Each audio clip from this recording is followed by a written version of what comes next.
ছাত্রলীগ, আওয়ামী লীগ এবং তাদের প্রত্যেকটি অঙ্গ সংগঠনকে আগামী 24 ঘন্টার ভিতরেই তাদেরকে নিষিদ্ধ।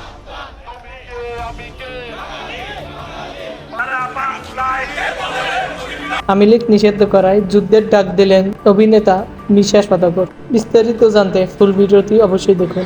আওয়ামী লীগ সরকার দেশ থেকে বিদায় নিয়েছে গত 3 মাস হলো। এরই মধ্যে জনগণ তাদের ভুল বুঝতে পেরেছে, তাকে সুষ্ঠু মর্যাদায় আবারও দেশে ফিরিয়ে আনতে চাচ্ছে। তবে সেই চাওয়াতেই আবার রাজপথে নেমেছে সাধারণ জনগণ সহ বিভিন্ন রাজনৈতিক দল, চিত্রনায়ক, অভিনেতা অনেকেই। তাদের মধ্যে একজন হলেন মাহফুজ আহমেদ।